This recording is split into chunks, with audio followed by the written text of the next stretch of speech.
Hello, hello! Magandang tanghali sa ating lahat, guys.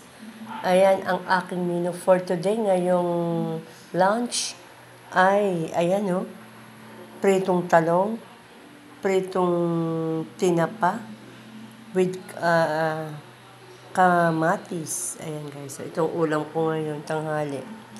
Tapos meron pa kaming gulay yung niluto ko kagabi, yung tawag dito, yung gulay, yung chop suey.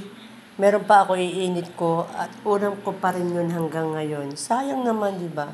Saka kakain tayo ng prutas. Ayan with fruits. Ayan. Kailangan natin ng saging araw-araw sa ating katawan para ma-relax yung ating mga nerve. At saka maganda rin yun sa buto. Ayan guys. Ayan guys, samahan nyo akong kumain ngayong tanghalian. Kasi nagugutom na ako. Mag-aalas 12 na. Ayan, thank you for watching guys. And God bless you all.